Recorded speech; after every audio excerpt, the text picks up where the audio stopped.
Welcome to the continuation of my Balthier fan art classes on outgang.studio. As you can see since last class, I've done quite a lot of work to the character within Blender, and today we're going to talk about all of that.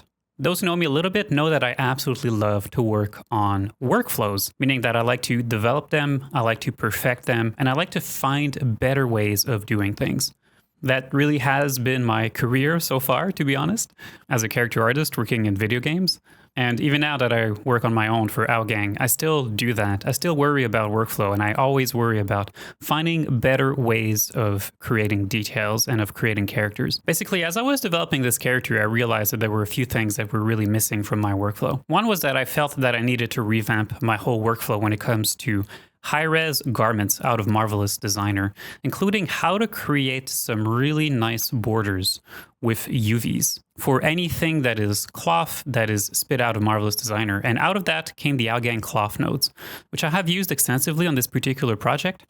As I'm zooming in here to the laces that Balthier has on his shirt, you can actually see that these laces, the thickness of the laces has some UVs, and we have the continuation of the texture that is on the laces, on the borders of the UVs. Now, this might seem like a minor thing, but it's actually quite hard to get that with default tools. But out of that came the Outgang cloth nodes for Blender. And if you haven't seen these classes, they are within the Blender classes on outgang.studio. So that's one of the things that had been keeping me busy at the start of this year to really get that going. The next thing that I figured out was that I was actually missing some really good tools to generate some really awesome textiles. And out of that came out the Outgang textile generator, which I have released just a few weeks ago. If you haven't seen it yet, there's a YouTube video on that, and it is a fully procedural tool that is in the form of an SBS AR file that can be loaded through a variety of different softwares, including Blender, Unreal, or my preferred way of using it, which is to load it through Substance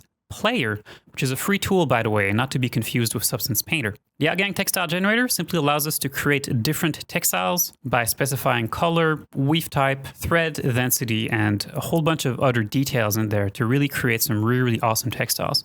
And I've used the Outgang textile generator extensively on this particular project, not only for the laces here, for the kind of linen that we have here behind the shirt, for the silk that Balthier has on his shirt right here, also for the pants, as you can see here. And finally, I've also used the Outgang textile generator to create the shoes here and the kind of shin guards that Balthier has around his legs. The mesh itself is extremely simple. There's really nothing to it. In fact, I can actually show you right now what it actually looks like. I have subdivision here, I have displacement map. If I turn off all of these things and you look at the geometry, you can see that it is extremely simple geometry, as you can see. So all the details that you're seeing is all created through shader and is all created through displacement. So I will talk extensively about how I have done that for the shin guards and the shoes. We'll talk about the pants, of course. We'll talk about the shirt, how I have gotten that anisotropic look to the shirt, and so much more than that. So this class has been a long time in the making, I know, and I do want to apologize for that, but I think that it's for good reasons, because the tools that I have developed along the way, I think are extremely powerful, extremely easy to use, and they're available to you now as much as they're available to me.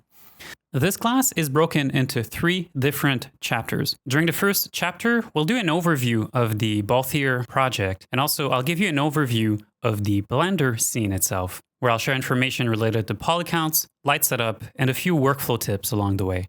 Chapter 2 will be an in-depth shader breakdown. So we're going to break down all of the shaders that I have created for this scene, including the shirt, the pants, the shin guards, and the hair.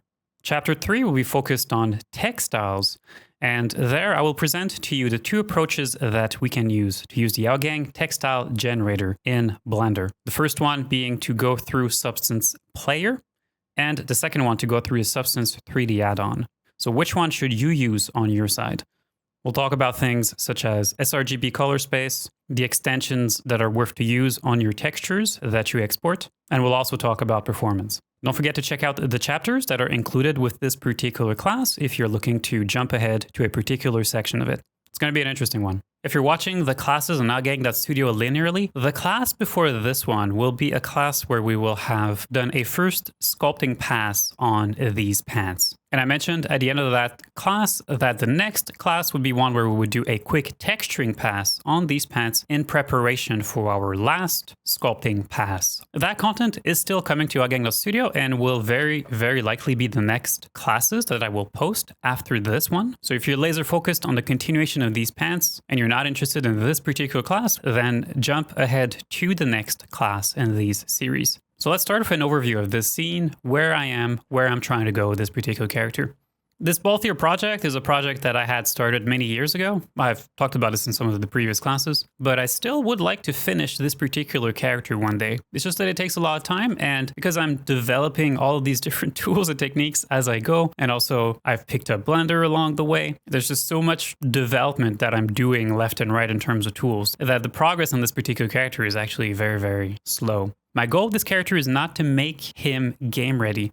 What I mean by that is that I probably will never do some type of low res for it or some extremely clean UVs the way that it would be necessary to do if this character was strictly made for a video game. I want to do a real-time character, but not necessarily game-ready character.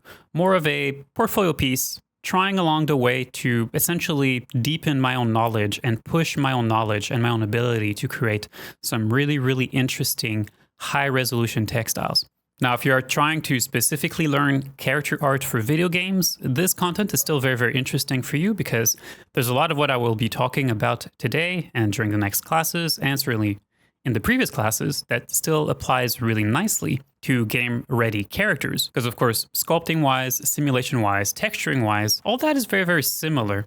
But where I am breaking away from what would be done traditionally for a game is, let's say, in the poly counts. If you take a look at the poly count that I currently have on this particular character, you can see that within the scene right now, I have about 62 million triangles. Kudos to Blender for being able to support these many polygons so well, but certainly I would not be creating a 62 million triangle character if I was doing it strictly for video games. And for things like here on the shoes, I am using real-time displacement, which technically does work in the context of video games, but the way I'm building this might not be necessarily the most optimized way. And I am using very, very big textures. The texture here, I think, is right now a 4K texture. So it's very, very high res. I can zoom in on this. You can see we even have the little fibers here that we can kind of see. But this is too high res for something that could be used within the context of a video game. We would not be using a 4K texture. Although we could reach a similar effect using a smaller texture. So there probably is a way to adapt this for video games, but again, that's not necessarily my goal. The pants themselves, if I isolate them, you can see that they have 21 million triangles just on these pants. Same thing for the shirt. This shirt is the shirt that has been spat out of Marvelous Designer. In fact, for the shirt, I did not even bother to do a retopology the way that I have done with the pants. If you have watched the previous classes on Studio on that particular topic, this is the shirt the way that it has been exported out of Marvelous Designer directly. There's been no work on this shirt after the fact. And of course, the creation of this shirt is also well documented in the classes on Studio. And I even have in this, as you can see, the stitches, which are also exported straight out of Marvelous Designer. These are also extremely high res. Just the stitches themselves for the shirt account for 6 million triangles. And we probably have an about equivalent number of triangles for the stitches on the pants. The workflow for the stitches on the pants is a little bit different than the one on the shirt, of course, because the pants, since we are sculpting these pants together within Blender, and we're adding a whole bunch of details to it, memory wrinkles, retouching the simulation, adding puckers, and so on. I had to use a workflow for the stitches where the stitches are bound to the surface of the pants and follow any deformation that I am doing to the pants. So that's happening to the stitches, and that again is documented through the previous Blender classes on Studio related to this particular character. But the point that I'm making here is that I am really just worrying about trying to make literally the best character that I can, visually speaking, for real-time engines without necessarily worrying about the polygon count or the texture sizes or trying to make the most optimized UVs ever. If you haven't seen this particular character before, by the way, so the pose, I'm quite happy with the pose of the character, but of course he is missing a few accessories to really make the pose make a little bit more sense. Like the way that the hand is currently placed, it's actually placed like this because he's got his thumb under one of the belts that he has around the waist. And this character had actually been started within ZBrush. So a lot of this had actually been made within ZBrush. All of the garments had been made using Marvelous Designer, of course, but other things had been done within ZBrush directly. And so this is where the character is within ZBrush. Now, I'm not continuing to work on this character within ZBrush. I have since abandoned that, and any extra work that I am doing to Balthier is now done in Blender directly, sculpting-wise at the very least. So I'm going through the process of just extracting these different garment pieces out of ZBrush and throwing them to Blender, one after the other there, for further sculpting. So once I've added the belts within Blender, the pose is going to start to make a little bit more sense. And this is currently what I have.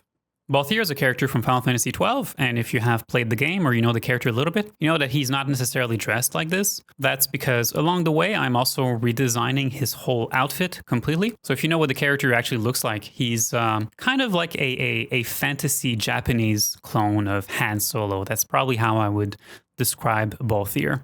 Now, this is something that you haven't noticed before. I might blow your mind with this, but Final Fantasy XII is really the most Star Wars-esque of Final Fantasies. And Balthier is a really, really clear example of that. So Balthier really is Han Solo, but Japanese Final Fantasy style. And if you look at his outfit, you'll see that it's very, very similar, actually. So if you take a look at the pants, let's say, we have these kind of very skinny, tight pants that he's kind of wearing. If you look at the boots, so Han Solo has these black leather boots. Balthier doesn't have leather boots per se, but he's got these kind of boots-ish. If you kind of look at where the boots start, so he's got these shin guards here, then there's these kind of shoes. But essentially, if you look at the lower portions of his legs, you can see that there's a clear influence with how Han Solo is actually dressed. Of course, we have the belts, we have the gun holsters, we have the gun itself, which you can kind of see here. Balthier is wearing a white shirt, so does Han Solo. So there's a lot of inspiration that has been taken from Star Wars, and especially of Han Solo in the creation of Balthier. But so anyway, if you know the character a little bit, you know that he's not dressed the way that I have him right now within Blender or within ZBrush. It's because I'm just redesigning everything as I go along, all of the garments as I go along. And I'm doing this just for fun, really. People do change outfits once in a while. So I'm kind of redesigning everything as I go, really. And the colors that you can see right now within Blender, I'm probably not going to keep these, although they are starting to grow on me a little bit. So maybe I will keep these. But if I want to be a little bit truer to the character, I would go for a white shirt, which I might do eventually. But truth be told, as I was working on this particular Blender scene, I was also just exploring shaders and stuff. So I kind of landed here, not out of trying to specifically match the character necessarily, but just out of making something cool, regardless of what the character actually looks like or not. Anyway, this is a fan art. It's very much freestyle, so ultimately the end result might look like Balthier exactly. It might not. I'm less worried about that right now than just doing something cool and also exploring with you along the way a whole bunch of different creation techniques. So we'll see where we end up eventually, but this is where we are right now. Also, if you're curious, I'm just going to talk very quickly about the face. So this is the face that I had created within ZBrush. I really don't like it, personally speaking. This is a very quick integration within Blender. There's a lot of work that needs to be done here on the face. The hair too was created with ZBrush. This had been created using fiber mesh. And this is a really quick integration. I will change the face. This is not the final face in any sort of way. It still is very sketchy. And to be honest, I'm just really not a big fan of it right now. Doesn't look bad from a distance, but I don't know, there's some things, morphologically speaking, that I think can be improved. Anyway, so at some point I decided to integrate the face within Blender and to continue to work on it. And this is where I have landed so far. So this head looks a lot better to me. I think I've already improved quite a lot the morphology of the face, but also if you look at the eyes here, everything's just a little bit better in here right now than what I had within that other Blender scene. So I'm still continuing to work on the face, and once I'm done working on the face in this separate scene, then I will integrate this face, and I will replace this head with the head that is currently here, or rather I will replace this head with the other head within this particular Blender scene, and I will continue from here. So yeah, don't look at the head right now. The arms, the hands, the feet, they're all placeholder assets, as you can see, of course. So my goal so far was really just to work on the textiles themselves and not worry too much about the head itself. The hair is an integration within Blender of the fiber mesh that I have created within ZBrush. And it doesn't look too bad, so I might actually keep it. There's probably a little bit of tweaks that need to be done. Since this has been started using fiber mesh, I probably will finish it using fiber mesh. I doubt I will try to redo this hair within Blender, but who knows? I'm still not really decided with what I want to do with the hair, to be honest. Do I want to continue working on this? Do I want to redo it? I'm not really sure. We'll see how it goes. It's not final, of course. There's definitely some work that needs to be done on this, but that's less of a worry for me right now. Scene setup wise, it's really not all that complicated. If you take a look at the scene and the lighting in there, I just want to talk about that just here, just very, very briefly. So first of all, I am within the material preview viewport shading mode, as you can see, and within the scene itself. So I have essentially done the turntable light setup that I have documented before in previous classes here on Outgang.studio, and for which there is also a very comprehensive video on YouTube that you can watch on this as well. So I have my rig center empty here, I have my turntable right here, and I have 4 lights within this scene. Right now there's one that I'm not actually using. It's more of a fill light, but I found that I'm getting enough lighting through the HDR that is within this scene, so I don't necessarily need it for now. So I have my turntable that is set up. As you can see, I can scrub through it and rotate these lights around. And you can kind of see the face here, and a lot of what I actually don't like with the face right now. It just doesn't look all that great depending on the lighting angle that I have. So there's definitely more work that needs to be done on this particular face. Some of that is just the vertex color or the painting that I have done on top of it. That simply looks very basic right now. So there's definitely more work that needs to be done there. So just disregard the face for now. I am using in this scene right now, I am using an HDR. This is one of the default Blender HDRs that I have in here. And if I turn it off here, you can see that we're getting this very dramatic lighting within the scene right here, which is perhaps a little bit too dark, but I really don't necessarily hate it. And if I turn on my ambient light here, now we can see we're starting to get a little bit more ambient light in here. But so lighting wise, really, this is really just the basic turntable that I have documented before. And these lights that I have here, I'm just going to show you very quickly where they are and what they are doing. So the first light that I have within the scene, they're all area lights, as you can see. And this one is a rectangle light that's placed directly above the character. And that's just to add a little bit of light gradient, so a little bit more light coming from the top of the character. It also helps with the hair shader to get some nice specularity going on there, as you can see. I have one key light, or rather this is my fill light. I should probably name my lights properly.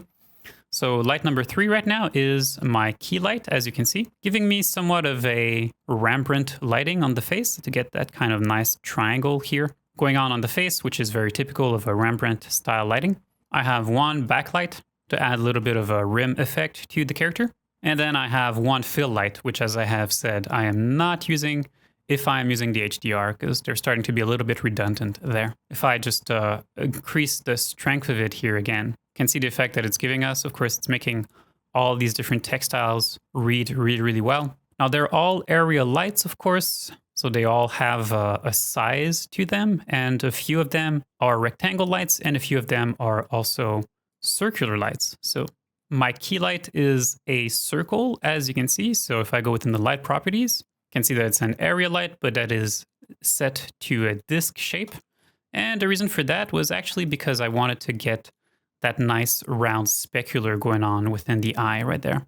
And finally, I have blurred the HDR, of course, so that it's not very noisy and high frequency and kind of distracting. Other than that, rendering-wise, within the scene, of course, I am using Eevee as the render engine. A lot of these settings are the default ones, so these sampling values, I really haven't changed them. I did add some ambient occlusion, which I find looks really good. Sometimes I'm not really a fan of ambient occlusion itself, but I find that Blender and Eevee's implementation of it looks really good, so I really like to turn it on here, and also turn on bloom at the same time. So pretty much I've just turned on everything that I could turn on that would just make this render look better, including screen space reflections here. And then other than that, we have our shadow settings here. I'm using some pretty big sizes here. I have soft shadows, which does create that kind of flickering that you're seeing when I move the camera around. If I turn it off, you can see that now we do not have any more of that flickering. And perhaps I'll just keep soft shadows off for now. Now, the consequence, of course, is that we're starting to see a little bit of pixelation within our shadows, but it does make it a little bit easier to work within the scene. So I'll probably keep soft shadows off for now, but for my final rendering, I definitely will want to keep it on because it just makes these shadows look a lot better.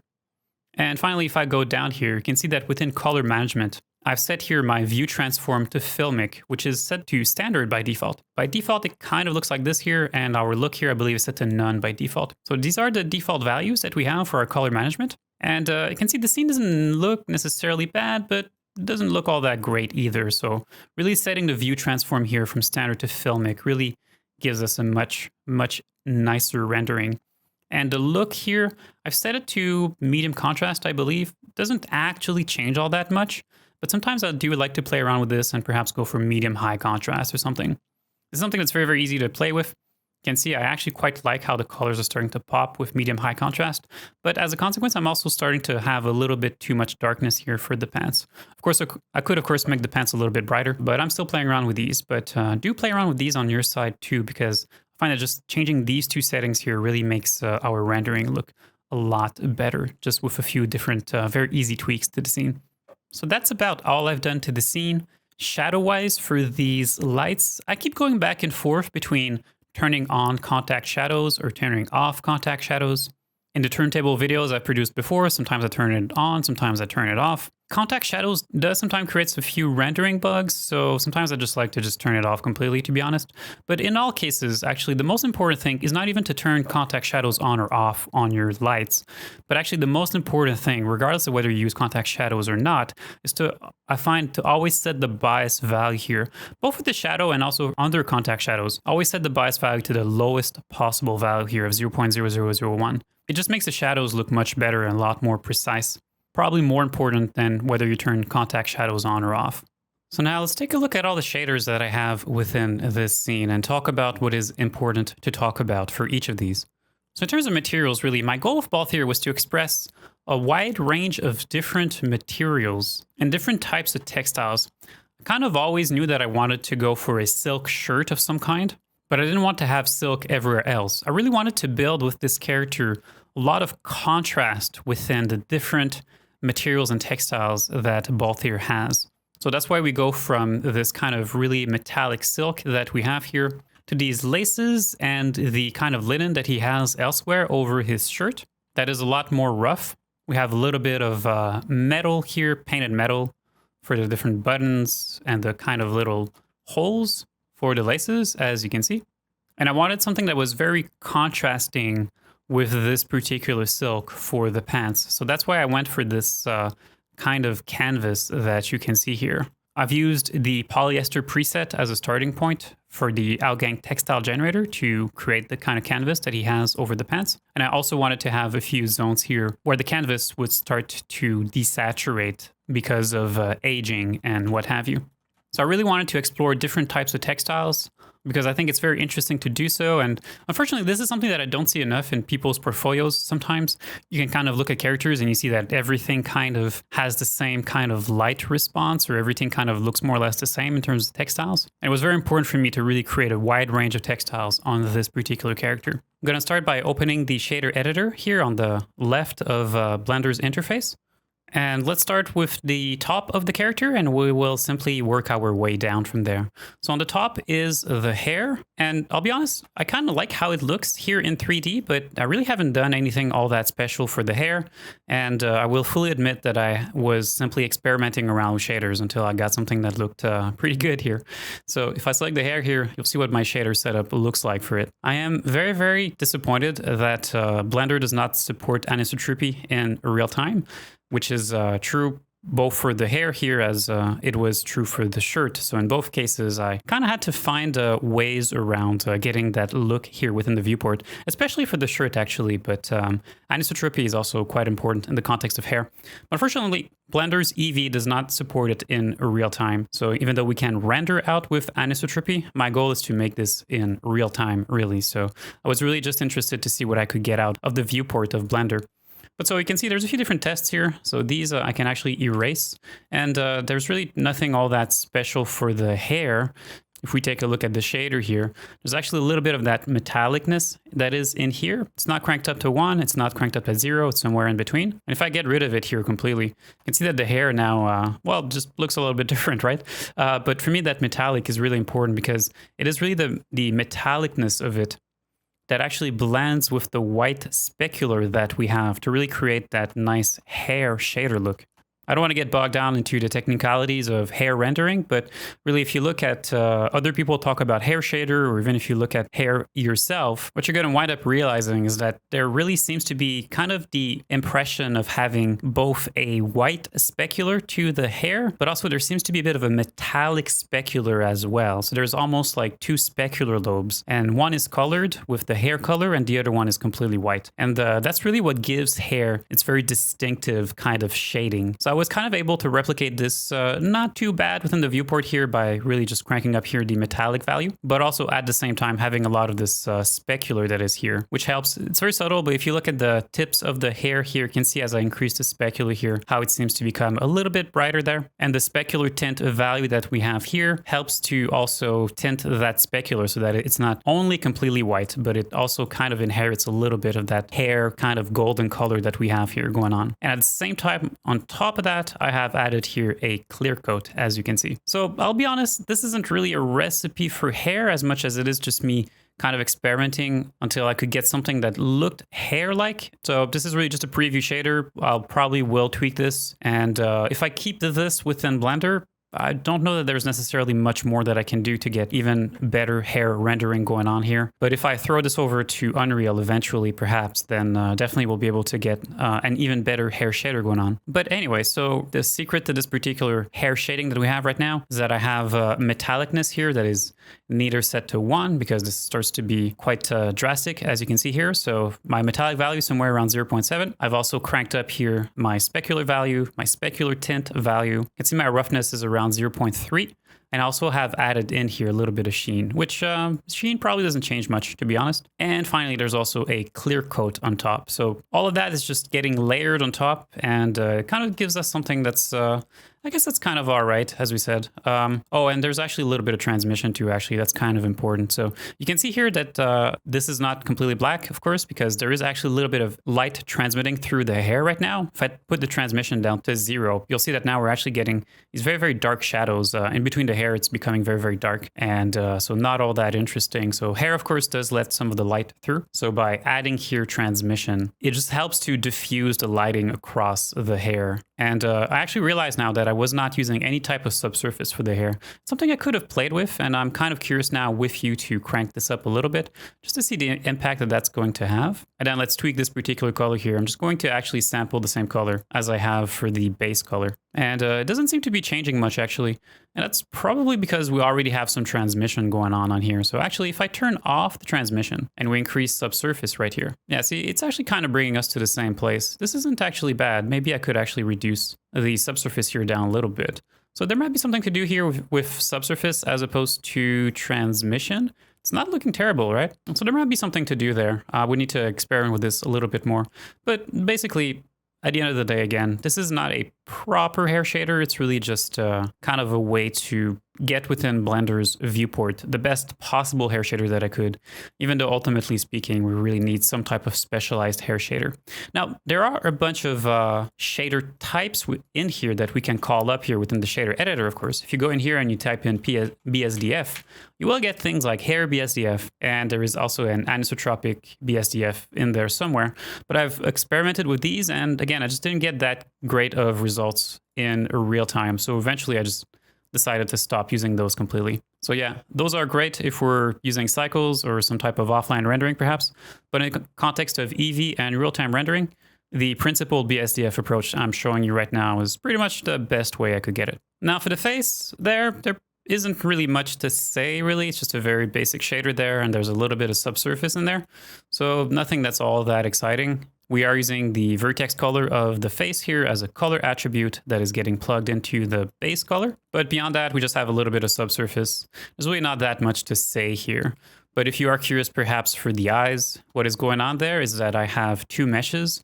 One that is the sclera meshes. As you can see right here, as I turn it on or off, I have a sclera mesh. And then on top of that, I have a transparent mesh to create some corneal reflections. And for that, the way that I have created those particular reflections was to set the alpha here to 0.01 and to boost the specular here to be very, very high to compensate for the alpha being so low.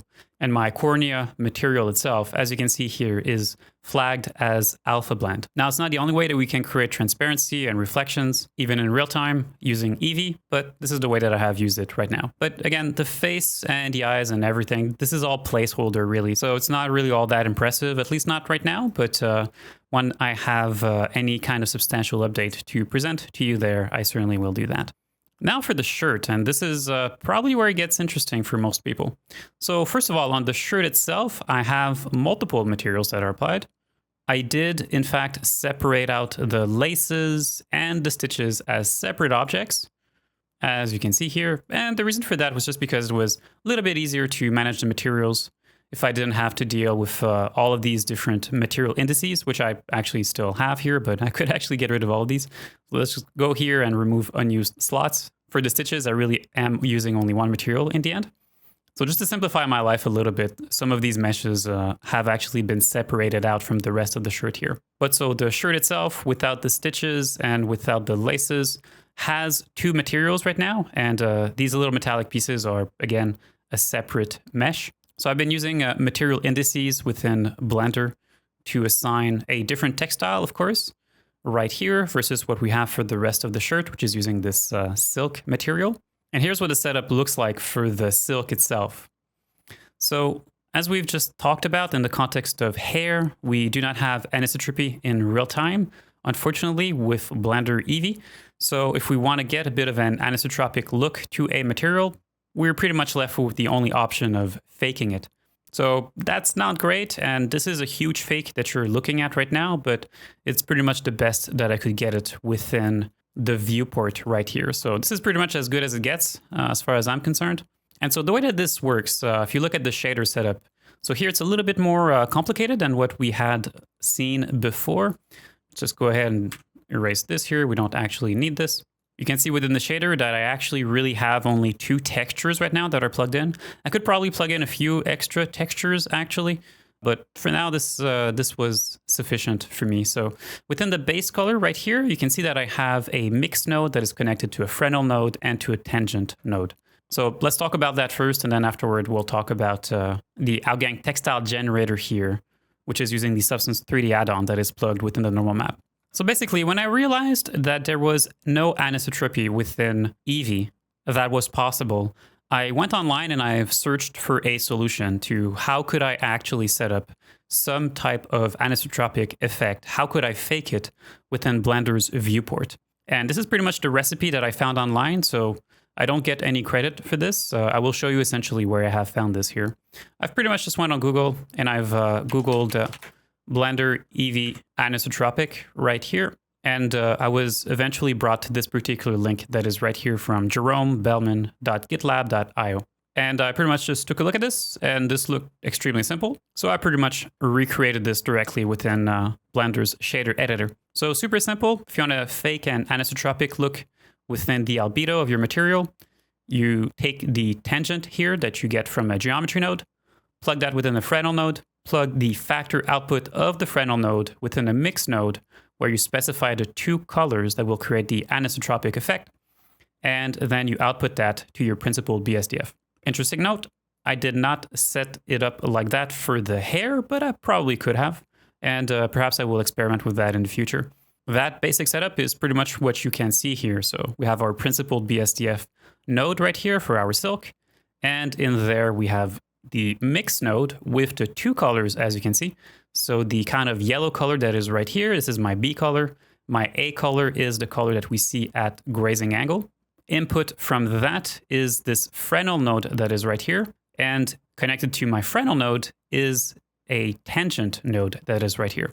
Of course, I could have gone ahead too and done Shift A and searched for geometry the way that it is specified on the webpage I have just shown you.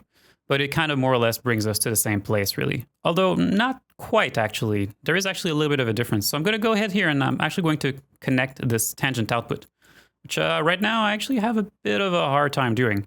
And I think somehow having this particular shader editor that is open right here is actually creating a lot of performance issues. So I have it open actually on a separate screen here, as you can see. And here I can go ahead and connect the tangent output of this geometry node over to my Fresnel node. And if you look here actually within now the 3D viewport, you can see that now it actually looks completely different. And that's just because it's not using the same tangent value, actually. So this tangent value is not the same as the tangent value that is right here. And the reason for that is because this is the tangent value based upon a particular UV map that I can select here. So I'm not really sure here the tangent, where's this tangent coming from? But as you can see, if we create this particular shader like this using the geometry node and we connect the tangent output to our Fresnel node, our result might look a little bit awkward, as you can see here. So it's not bad, but it's not quite there either, right? So that's why I looked for a better solution than the way that it is described exactly on the web page, the way that we see it here. Because of performance, actually, I'm going to go ahead and close this particular shader editor.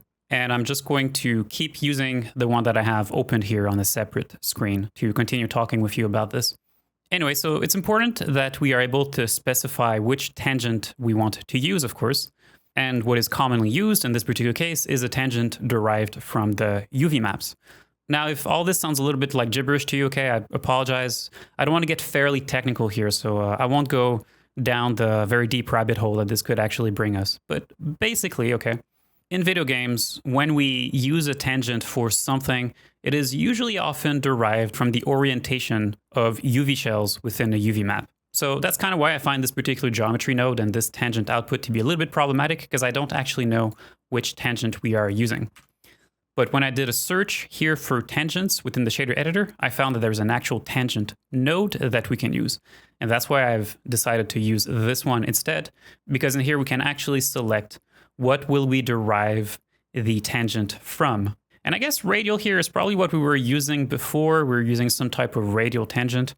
Anyway, I'm not really going to worry about this for now. I really want to derive my tangent from a UV map per se. So that's why we go in here and we select UV map, but it's worth to talk about this a little bit more actually. So let me just go ahead here and connect the tangent output back. Okay, so basically when I started working on this shirt, I had only one UV map. So I'm going to switch back to it right now. So there you go. Within my tangent node, I have my original UV map that is selected. And if you look in 3D to see what it looks like, it kind of looks like this. Again, it's not uninteresting, right?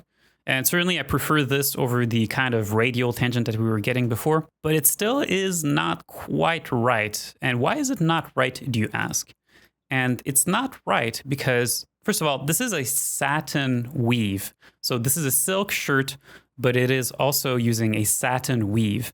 And what makes satin what it is that when we zoom into the textile, you can see that we're getting this kind of effect here where the threads all seem to be going in one direction. In this case, they seem to be going vertically. The fact that we have all of these threads that are going in the same direction is actually the reason why we get an anisotropic effect to satin weave, which often is made with silk, but isn't necessarily always made with silk. So it's the satin weave itself that's giving us the anisotropy. It's not necessarily the silk itself. Anyway, so it's always important that the anisotropy effect be perpendicular to the direction that the weave seems to be taking. And since all of these threads seem to be going vertical, then our anisotropic effect has to be going perpendicular to that. And right now, with my tangent node that is right here, and I have UV map here that is selected, we're just not getting that effect right now. It looks pretty cool, but it's not right. Let me open this shirt in our UV editor and let's take a look at what is going on in there. So here's my shirt. You can see, by the way, how extremely dense all of this is right here. We are in edit mode right now. And you can see that I have my first UV map that is selected right here. So this is what the UVs look like. And basically what the tangent node does within the shader editor, okay, is that it essentially creates an anisotropic effect that follows the orientation of all of these UV shells. And it's pretty much giving us the equivalent of a gradient that goes from top to bottom, which you can very clearly see here very easily. If I disable here our show overlays, you can see the direction that the gradient is taking right here. And so this piece that is right here within my UV editor is this piece that is right here. So if I take this and I rotate it 45 degrees, or actually let's go 90 degrees. So if I take this piece here and I rotate it 90 degrees, this is almost 90 degrees, but not quite.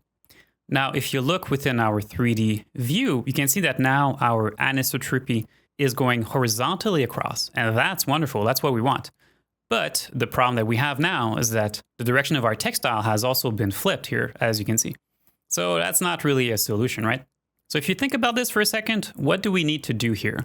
To get our shader to look proper the way that we want it to be and to have that anisotropic effect going at 90 degrees in relation to the direction of the threads, we still need to use this particular shader setup, and we still need to use a tangent node, but we cannot use the same UV map than the UV map that we are using to tile our texture, because right now we are essentially having the tangent going in the same direction, if that makes any sense. So basically what I did to fix this is really just to duplicate my UV map. So by clicking on the little plus here, you're going to duplicate your UV map, which will give you here UVmap.001. And then afterward, I selected my second UV map. I went within my UV editor, as you can see, and I just rotated everything 90 degrees on the side. And this second UV map here is really only there for me to select it within my tangent node that is right here, and so that it will give me an anisotropic look that is now rotated perpendicularly to the direction of our threads. Yes, this is a lot more complicated than it should be because Eevee does not currently support having anisotropy in real time. Perhaps it will in a future release. I certainly hope that it will, but it is not there right now. So this is pretty much the only way that we can actually fake this right now. And because this is a fake that is essentially based on a tangent node and essentially the direction of view, it looks great. And I think it still is a very convincing effect until you actually rotate the lights around. Because you'll see when I actually rotate the lights around that the anisotropic effect does not actually follow the lights. It does not rotate around with the lights. So that anisotropic effect is actually based upon the orientation of the mesh and the camera as opposed to where the lights are. So it's a huge fake, but it looks all right. Now, a thing that might sound weird, but if you're wondering how I have actually rotated these UVs 90 degrees, I'll show you the exact steps here just as a rapid fire, because you might actually be wondering how do you do this yourself. So once you've duplicated your UV map here and you have selected your second UV map, it will be the UV map that will be active here within your UV editor. And I've used the text tools here to rotate my UVs around. So if we go within text tools, we go within UV layout, you'll see that you have here buttons to rotate your UVs by 90 degree increments. So that's what I have used. Text tools, of course, is a separate add-on for Blender that you have to search online for and install, but it is a free one, so it's relatively easy to find. And also you have to disable sync to be able to access this here. So you turn off here sync selection, then you select everything within your 3D window. Go back to your UV window, select everything that is in here, and then you do a rotate 90 degrees. So that's about it. And then that is how you plug your UV map afterward within your shader to get this fake anisotropic effect going on in here. You can see I was actually playing around with a mix node in here as well, not just to get the base color going, but also for the specular, to also get a specular highlight that would follow. But I just didn't really like the result that I was getting out of it here. And of course, with both values here being at 0, it certainly wouldn't work all that great. But with even with values here of 0 and 1, I just didn't really like it, so I did not use it in the end. But you could probably experiment with this here a little bit to use a mix node with float values here plugged within your specular values. Maybe that's going to give you something nice on your side. But so that's pretty much the idea here. So we have our two colors here, which ultimately gives us this nice kind of anisotropic effect here to our silk, even though in the end, this is a huge fake. For the rest of this silk shader that you can see here, so what you have here at the bottom, first of all, is the Outgang textile generator that you can see here that is actually loaded through the Substance 3D add-on for Blender. And right now I'm only using the normal map out of that I am plugging directly within the shader. I won't talk about this now because I'll talk about this later when I present the workflow to use the textile generator within Blender. So we'll talk about that then. So I'm not going to talk more about this now, but you can see that ultimately really for this silk shader that I have, I'm really using only two textures that are plugged within my shader right now. One for my base color, which is, as we have talked about, this kind of Fresnel effect. And second of all, the normal texture. And I could probably use more than that, of course, but for now I was satisfied with this, so that's all I've used. But of course we have access to all of these other inputs right here to our shader, and we can output a lot more out of the textile generator as well. So there's probably ways to get more interesting silk going on. And really the other key to getting silk, specifically not satin, of course, because what we've talked about here, this is for satin, not for silk. Gets confusing, I know, but often you have satin silk, but you don't necessarily always have satin made out of silk. Silk is a material, satin is a weave type. So these two things are technically separate. But for silk specifically, so silk has this very nice way of reacting with light, which makes it look a little bit metallic. So that's why in this particular case here, I've also cranked up here the metallic value. Just like for the hair, I've cranked it up. It's neither 1, it's neither 0, it's somewhere in between. And that for me is the other key factor to make silk look like silk. So go ahead and play around with that if you are creating silk on your side. For the other textile that I'm using here on the shirt, so I have a material here called Shirt Darker, which is applied to certain of these garment panels that are here. There's really nothing all that special here if you look at the shader itself. So I am using 3 textures right now. So an albedo texture, an ambient occlusion texture that is plugged within the sheen, and then I have a normal map that is right here. I'll show you the effect of ambient occlusion plugged into sheen. I'll talk about that more in the context of the pants because we'll have a bigger area to look at in 3D. So the effect's going to be a little bit more obvious there, I think. But all of these textures here, they're all outputted out of the Outgang textile generator that had been loaded in Substance Player, which again, I will present to you the workflow right after we're done with the shaders here. But if you are curious here, I can go to presets, I can go to load file, and I can load the presets that I have been using on Balthier and that I have been building. So I'll just show you quickly here what this looks like. This is the shirt linen preset that I have been building for myself. You can see what it looks like here. So I've spent some time to tweak all of these parameters here. Then I went to export as bitmap, of course. I have specified here the folder where I want to export these textures to. And then of course I simply export the textures, go within Blender, drop those textures within my shader editor, and I've plugged them within the shader. Super simple, but it works quite well. Okay, for the pants now. So the pants are a little bit more interesting shader-wise. So let me just go ahead and select them. So you can see, as I have mentioned before, so I've used the polyester preset to start building the textile here for my pants. And I've built all of these directly within Blender. So I've used the Outgang Textile Generator Pro through the Substance 3D add-on for Blender. And this is what the shader looks like for the pants. A little bit of a mess right now, so a little bit like spaghetti code. Let me just go ahead here and erase some of these nodes that I'm not actually using. And let me now talk about everything that is happening here. So first of all, the green node that we have here is our Outgang Textile Generator Pro node that is appearing here because of the Substance 3D add-on. And you can see that I'm using a few outputs here that are directly plugged within my shader. But for the base color, you can see that I'm actually routing the base color and I'm doing a few changes to it. And the reason why I'm doing these particular changes, as I have alluded to before, I wanted to get a little bit of this kind of edge wear going on here and a little bit of desaturation that is going on here around the knees and elsewhere. So let me talk about that separately. Let me just plug actually the base color here from the Outgang Textile Generator Pro node within our principled BSDF node. And now you can see in 3D that now we have gotten rid of that edge wear. So shader settings wise then for these pants. So what do we have here that is going on that is interesting? Well, first of all here, you can see that the specular value here is quite low. I could actually crank it up, but because this material is extremely rough, when I crank this up, you can see that the whole pants seem to be becoming brighter by virtue of the roughness being so low. So I really don't want to keep the specular value too high.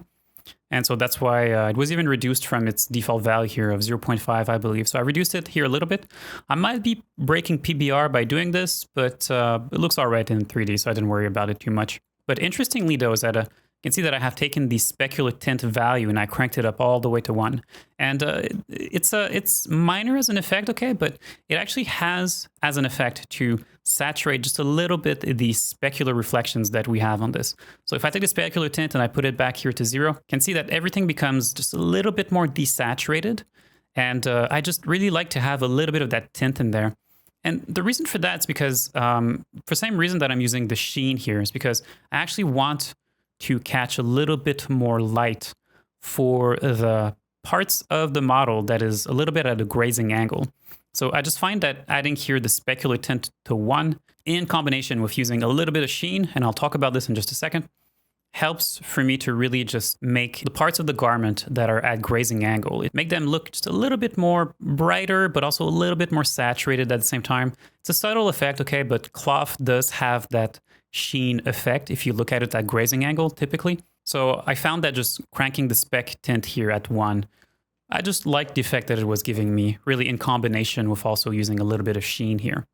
Okay, let's talk about the sheen then. What does it do here? Let me just go ahead here actually and just disconnect it here from the shader just for a second. So my sheen right now is set to 0. And as I increase the sheen value from 0 to 1, again, you can see that the edges here of the cloth or the parts of the cloth that are at grazing angle are catching more light. They're becoming brighter. And as I've just said, this is very typical of cloth, so this is a very desirable effect.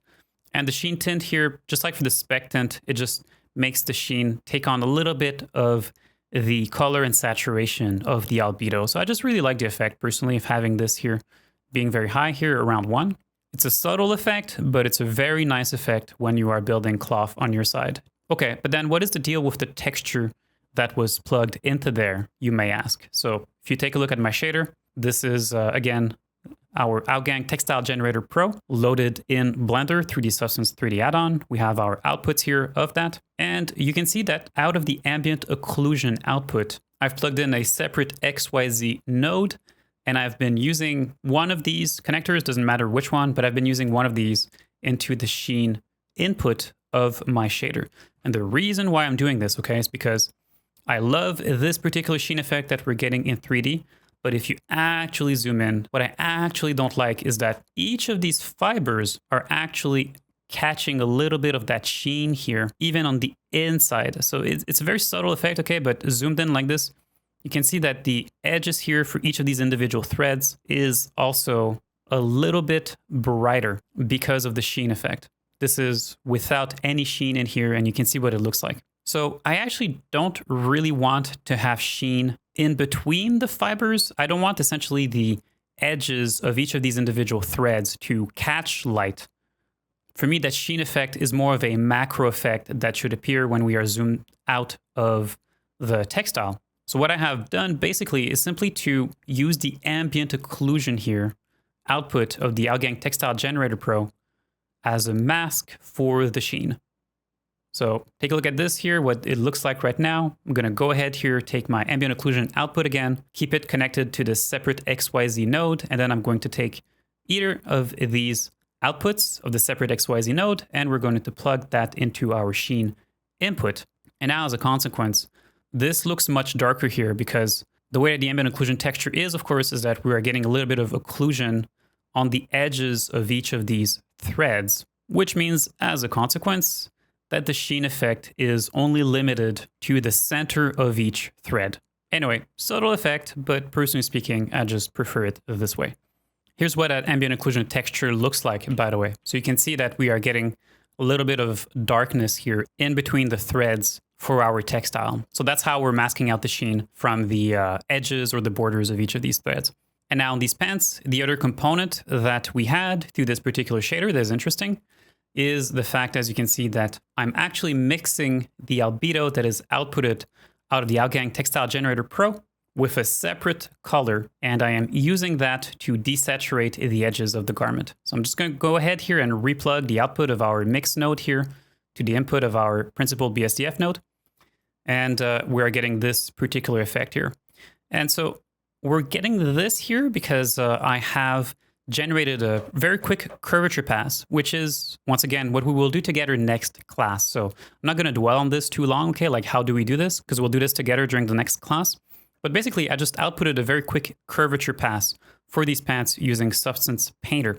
And the curvature pass pretty much just looks like a black and white mask like this. And you can see all the edges of all of the panels that I have on these particular pants. So that's using the curvature pass that has been created with Substance Painter, which we will do together during the next class. And I have plugged this particular texture within Blender, as you can see right here. So pants_mask.png. It's a color texture, so I'm separating it out and I'm only taking one of the components of it. Doesn't matter which one again that we are taking, but we have to take only one of these.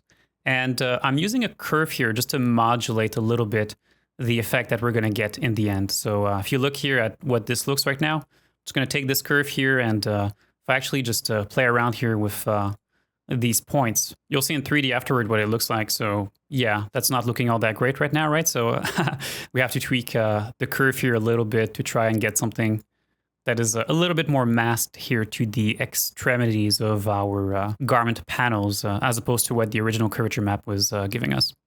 So a little bit of fiddling around with that, of course, but that's pretty much the effect here. So this mask afterward, this curvature pass, you can see I'm plugging it within a mix node. And so everywhere that we have white in here, which corresponds to the edges of the garment, I'm using this kind of very desaturated color that's just very, very slightly yellow. And that is how we get this effect here, this kind of edge wear effect within our 3D viewport. And the reason, of course, why the knees are looking like that is because in Substance Painter, I had painted a little bit more of that mask on the knees themselves. But so yeah, it's a very simple effect to set up, but it looks really, really cool. And again, we will do it together step by step during the next class. So all we have left to talk about is these shin guards and these shoes. As I've alluded to at the start of this class, this is something that I've really just freestyled. Was not even expecting to do this when I originally created these in 3D, but I just thought, hey, it looks pretty cool, and I kind of like the effect, so maybe I will keep it going forward. But so the way that it works again is that this is all done through shader and through displacement, really.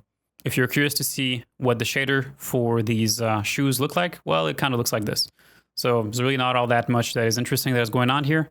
These are just textures, once again, that have been outputted out of the Textile generator, but that had been loaded in Substance Player. And I'm using here albedo, alpha, and normal. The displacement itself is not plugged in the shader. It is actually a modifier. So if I select these shoes right here and I show you the modifiers, we have two modifiers here. So first of all, subdivision, which we obviously need to get enough polygons going to be able to effectively do a displacement. This is our wireframe, of course. So of course, if I'm not adding any type of subdivision to this, we just won't have enough resolution, of course. And afterward, I have my displacement node that is under here. For the displacement node, of course, I'm using a texture, and the settings for that texture here, I can go to texture properties and I can show you what it looks like. So this is using the weave height output out of the Outgang Textile generator. So of course, if we look here at the Outgang Textile generator, and I can in fact go in here and load the exact preset that I am using on these shoes. So that would be shoe canvas here.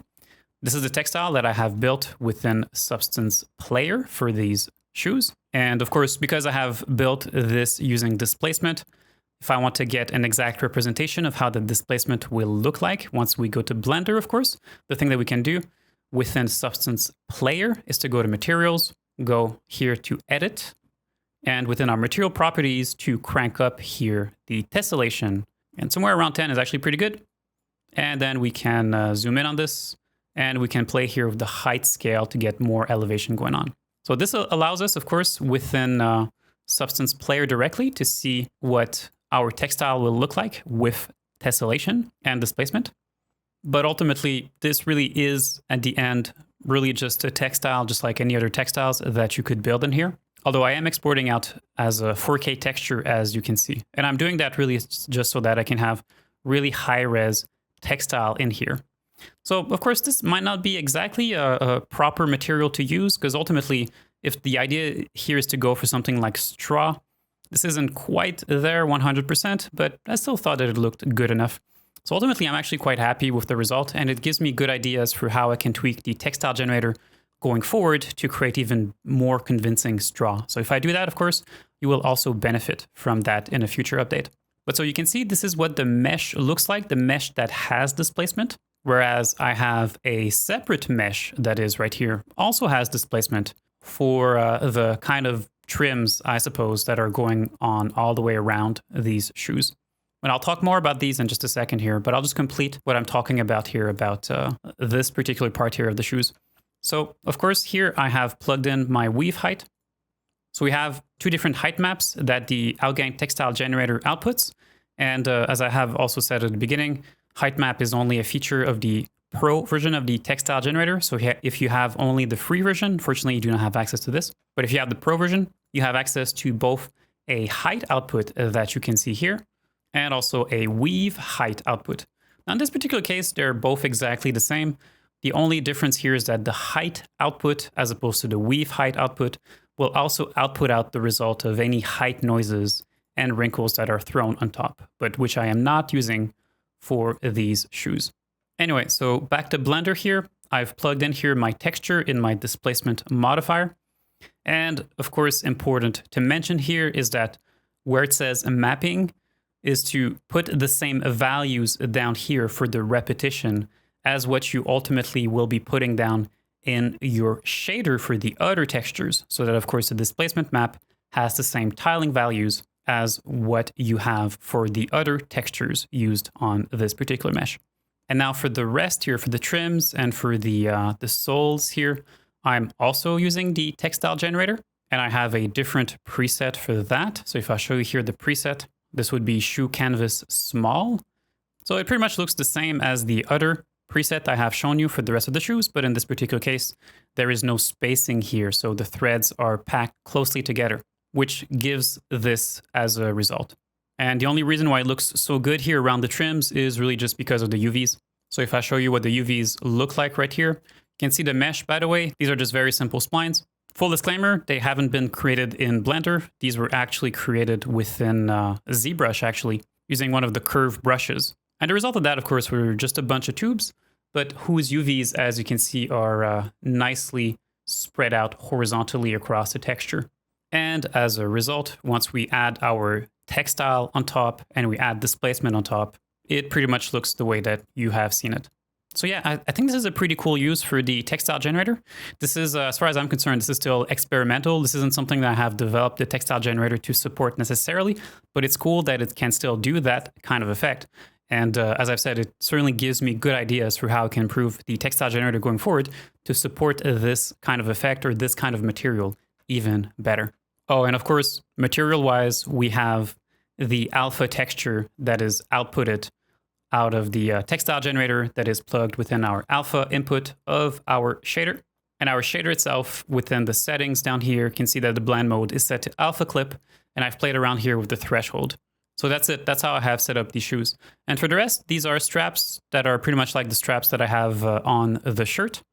On these particular straps, you can see that it's actually a very simple mesh. If I turn off here the modifier that I have right here, so if I isolate these straps here, you can see that it's just flat planes, as you can see. And I am actually adding thickness here using geometry nodes using the Outgang cloth thickness node, which gives us those really nice UVs that are wrapping around the border of these straps. So that's all I want to say shader-wise. I hope that this illuminates you and gives you good ideas for the kind of shader that you can set up on your side. Next, let's talk about the Outgang Textile generator and the two different approaches that you can use to use it within Blender. I want to say that along with posting this particular class that you are watching right now, I also have posted a companion YouTube video that explains all of the settings of the Outgang Textile generator. So all of these settings here, if you're wondering what they do and how to use them, there is a complimentary YouTube video for you to watch that really does a very, very deep dive into all of the settings of the Textile generator. So we're not going to do that together.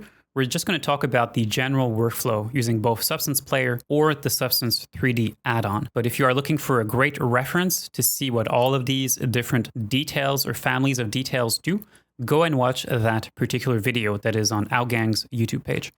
In that video, I also talk about how to manage presets. So you can see here for this ball theory character that I have created here a bunch of presets within Substance Player. And I also talk about how to manage these particular presets within that YouTube video. So I won't repeat that here. Go and watch that YouTube video because it is very complementary to this particular class. But okay, so workflow-wise, let's just set up some quick textiles for this shirt using both approaches so that you can see step by step how they work. I'm going to go ahead here and just take the materials that I have on this particular shirt right now, and I'm just going to reset them. So let me just remove all of these. Let me create a new material right here for the shirt. And we're going to use this material now to plug in textures that come in from Substance Player. So the first approach to using the Outgang Textile generator for Blender is to go through Substance Player. So I'm launching Substance Player right here. I have the Outgang Textile Generator Pro here on the top of my list of recently opened files. So let's click on that. So of course, step one for you will be to install Substance Player, which you can freely grab online. So if you just Google Substance Player, you'll be taken to Adobe's website and where you will be able to download and install Substance Player. Once that's done, you take the SBS AR file for the textile generator and you double click on it to launch it. And then you'll be brought to this particular window that is right here. So in that YouTube video that I've mentioned, I talk extensively about how to go about starting with a particular preset and then customizing it to look the way that you want it to look. So we're not going to spend a lot of time on this right now. I'm just going to go ahead and just select Silk Satin here as a preset because that YouTube video does a great job of explaining how to customize your own textile. So basically, you start with the preset, you change the output size to whatever it is that you want. Let's say that we want to output here 1024 textures. Let's go ahead and do that. We can go ahead here and maybe change the color here along the weft or something, and the color along the warp. So let's go for some type of green silk in here. So something like this works quite well. All right, once we are happy with this, okay, then we export out our textures, and then we'll load those textures in Blender directly. So let's go ahead here and click Export as Bitmap. And then within our export window that is right here, let's go to Browse. And right here, I will create a new folder, which we will call in this particular case, Player Export.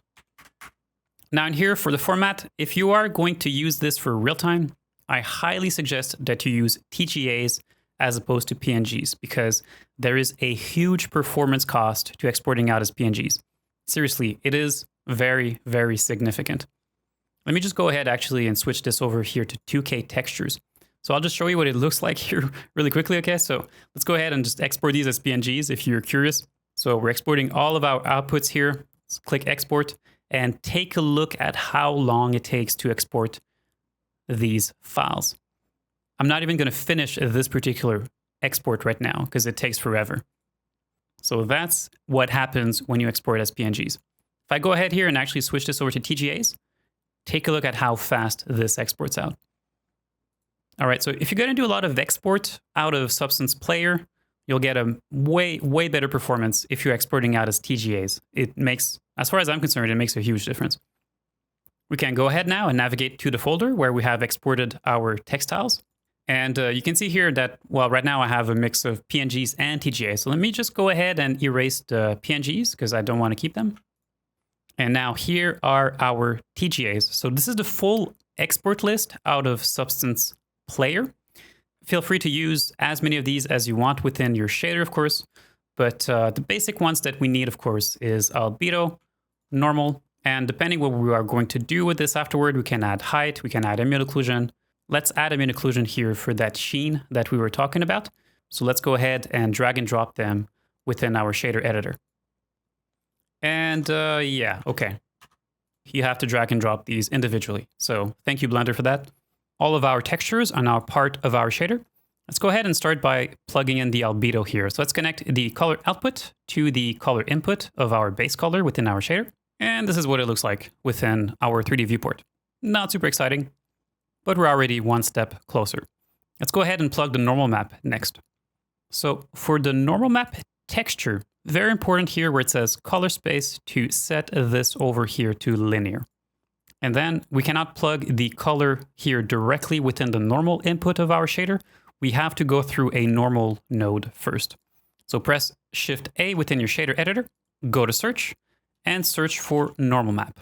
Then you can plug the color output of your normal map texture to the input of that normal map node, and connect the output of that to the normal input of your shader. There's no need here to specify a UV map, by the way. So let's look at the result within our 3D viewport. We're still not having any type of tiling on this. We're still using tiling values of 1, and we'll fix that very soon. But already you might be able to tell that there's something a little bit wonky going on with this particular normal map. What's actually wonky with the normal map right now is that the green channel of the normal map is actually flipped because Blender is an OpenGL engine, and these textures are actually made to be used originally with a DirectX engine.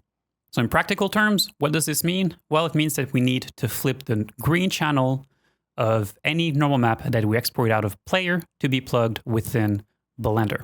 Now, thankfully, this is actually extremely easy to do. If I go back here to Substance Player, I can do this very easily by going to the parameters of my textiles and where it says normal format here to go from DirectX over to OpenGL. And what I also highly recommend if you are going to create textiles for Blender and you're going to spend a lot of time here within Substance Player is to also go to Materials, go to Edit, scroll down here, and where it says normal, DirectX normal here, set this to false so that in Player, your normals now look correct because we have set them here to OpenGL and we have also set the shader within Substance Player to be set to OpenGL as well. Okay, so we can re-export these textures by going to Export as Bitmap and re-exporting. But if I do this right now, and I go back to Blender, what you're going to realize is that even though we have re-exported our textures, they have not actually updated here, which is absolutely maddening when you are using Blender for the first time. Your textures do not auto-update within Blender. And that's simply unacceptable as far as I'm concerned for any type of modern day 3D engine, really. Your textures should always auto-update. You shouldn't have to do anything about it. And especially if we're going to spend a lot of time going back and forth between Substance Player and Blender, it's very, very important that our textures auto-update. So thankfully, there is a plugin that is available for Blender that is free that you can download and install on your side, which is called Auto Reload. Let's go here within Edit, let's go within Preferences, and where it says Add-on right here. So you'll see here within my enabled add-ons as I scroll down here that I actually have a plugin here that is installed called Auto Reload. And this is a very handy add-on for Blender because it will auto reload your textures when you export them out of Substance Player. So I was able to find this particular plugin simply by Googling Blender Auto Reload. And it took me here to this GitHub page where you can click here on the little green button here that says code, and you can download the zip file for this particular add-on. So you can download this, install this within Blender on your side. And once this is downloaded and installed within Blender, my suggestion for you is to scroll down right here and to make sure to turn on this little checkbox that is right here, which says Launch Image Reload Timer on Startup. There's no need to change any of the other settings. The image timer frequency here of 3 seconds by default works actually quite well. And once you have installed the Auto Reload add-on, then on the top right of Blender's window, you can see that there will be a little button that is right here that says Auto Reload. So just go in there and turn on here the little timer checkbox. And as a consequence, Blender will now auto reload your textures when you export them out. And you can see that our green channel for our normal map is now looking proper. Okay, so the next thing we want to do is to, of course, set proper tiling values for these textures. So for that, let's go back to our shader editor. And what we're going to do right here is that we're going to do Shift A and we are going to search for UV map. Let's apply that as a node. Let's select our UV map here from our drop-down list. And what we're going to do to be able to tile this and to set a tiling value for this, we're going to multiply this particular UV map attribute that is right here. So let's do Shift A again, go to search, search for vector map, apply that within your shader editor, and connect your UV output here of your UV map attribute node to whichever of these vector inputs that you want. Set this particular parameter here to be multiply, and then the second value that you have in here will control the tiling for your textiles. So let's go ahead here and set these values to 12. And of course, these values will definitely need to be different on your side. And then plug here the vector output to the vector input of all of your textures. And as a consequence, if you look now within our 3D viewport, you can see now that we are tiling our textile. So that's about it. The rest is really just material settings. And of course, if I want to create silk, as we have been talking about before, let's go ahead and add a little bit of metallicness to this. Play around here with the roughness to be as glossy or as rough as you want it to be. And then you can do the sheen setup as we have talked about it before. So I won't do it again because we had talked about it in the context of the pants right before. But you are now fully set up here to use Substance Player as the driver for the Outgang textile generator and to export your textures and have them be auto-updated within Blender. Okay, so that's the first approach, to use the Outgang textile generator within Blender. The second approach is to go through the Substance 3D add-on for Blender. So let's talk about that next. I'm going to go ahead here and reset this particular material here yet again. And to use the add-on for Blender, of course, the first thing that we have to do is to install it. That goes without saying. So you can grab the Substance 3D add-on for Blender by searching for it. Go ahead, download this here. And don't forget to also download the Substance Integration Tool because you also need this here. Within Blender, let's go to Edit. Let's go to Preferences. Within Add-ons, you will go to Install and you'll select the installer here for the Substance 3D add-on for Blender. I already have it installed. You can see right here what it looks like. And where it says Preferences right here, this is also where you will have to specify where you have downloaded the Substance tools that you have to download separately. In terms of settings for the Substance 3D add-on, there's a few things that I want to recommend to you. First of all, where it says Export Image Format, okay, this is set to PNG right now, but set it to Targa because you'll have the same performance issues if you use PNGs as the performance issues that we had in the context of Substance Player, okay? If you use PNGs, it will significantly slow down the Substance 3D add-on because every time you're doing a change, it is writing out PNGs, which afterward get loaded within Blender. All of that is happening in the background. And then as we scroll down, where it says Outputs here, also set these out to be Targas. And also make sure right here, where it says Base Color right here, set this here over to Linear. Because if you don't, you're actually going to have a slight color mismatch between the color swatches within the Substance 3D add-on and the colors that you will see for your textures in the end. I'll show you an example of that later. It's not dramatic if you keep this at sRGB, but you'll see later the kind of effect that this creates here. So let me just set this here back to linear. And that's it for the settings here. So we can close our Blender preferences.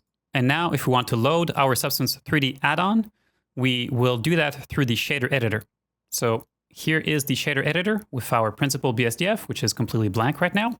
There's a specific shortcut to load the Substance 3D add-on, which is Control-Shift-U.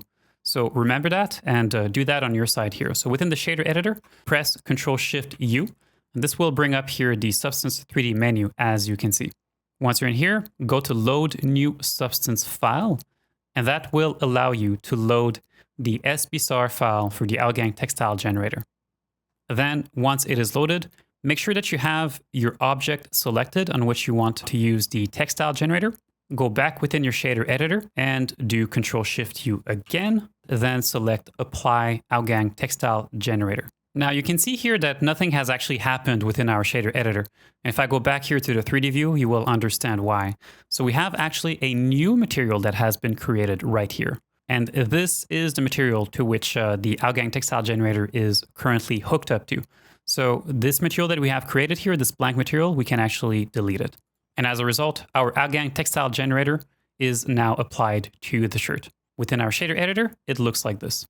What we have here on the left completely is our mapping node. So this is pretty much equivalent to what we had built together, but we had built it a little bit differently. But we pretty much wind up in the same spot, really. The green node that we have here is the node that controls our textile generator. And you can see the default outputs that are here right now and are directly connected to our shader. So to modify our textile, we can do it either through the 3D viewport or we can do it through the shader editor.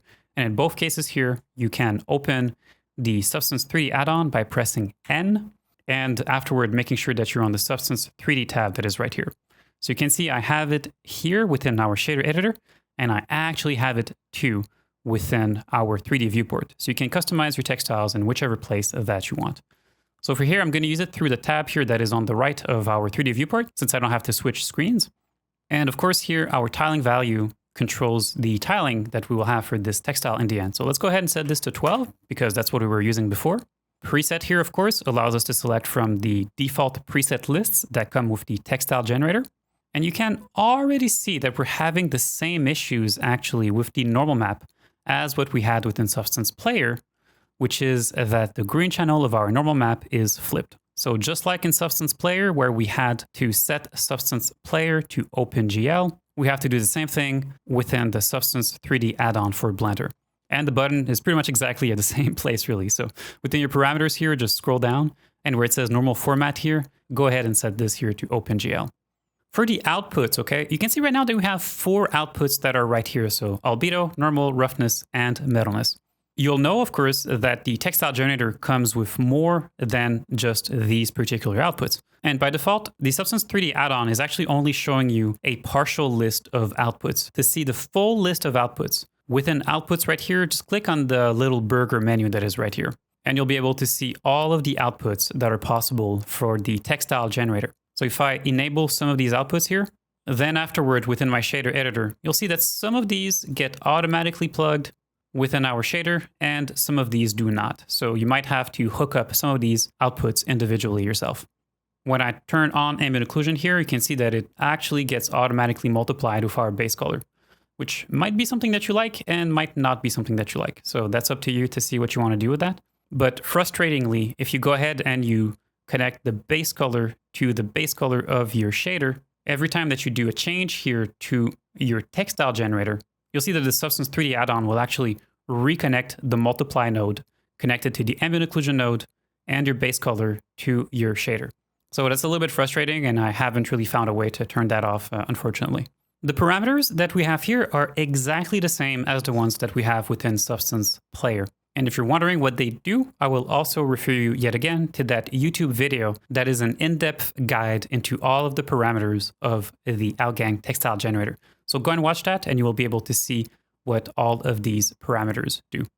You might note here that this red silk preset actually looks a little bit pink right now. And our color swatches here also look a little bit pink. That all has to do with that sRGB that we had been talking about before. sRGB, extremely confusing topic, merits its own video at some point. But if you look here within Substance Player and I select the silk preset here yet again, you'll see that our silk actually looks quite red. But if I select one of these color swatches that are here and I disable sRGB that is right here, we'll see that we'll actually get the same pink as what we had within Blender. So it's an sRGB difference essentially between how sRGB is managed between Substance Player and Blender. And really, the simplest thing that you can do about this is really just not worry about it, really. And this is why actually I told you to set your base color output to linear as opposed to sRGB. And so I'll show you what happens if you don't do that here. So I'll go back to Edit. Let me go back here to Preferences. And within our Substance 3D add-on, as I scroll down here, and we go back here within our output parameter, base color here, let me just set this back here to sRGB, okay? And by default, nothing is going to happen here. But if I go back within my shader here, I do Control-Shift-U, and I do a refresh right here. You'll see within our 3D viewport afterward, well, our preset has reset here, but I'll just go ahead and select the silk satin here yet again. You can see that we actually now have the exact same red as what we had within Substance Player, but our color swatches are now pink. Within your Blender preferences for your add-on, if you keep sRGB for base color, you will have exactly the same colors here for the preset as what you had within Substance Player. But as a consequence, the colors you will see here will typically be a little bit darker and a little bit more saturated than the color swatches that is now controlling those particular colors. So this can be a little bit maddening if these colors don't actually completely match. So that's why I said go ahead and set your base color here to linear. Afterward, go back to your shader editor, Control-Shift-U, do a refresh. And then right here, if I select my silk satin preset yet again, our colors will look a little bit different than the presets that we had within Substance Player. But at the very least, the colors that you will see here will match the colors that you have for your color swatches. You probably also need to reset your normal format back to OpenGL. So there you go. And now we can set our tiling values here back to 12. Okay, so you might notice in this particular scene right now that I actually have multiple instances of the Outgang textile generator that is loaded.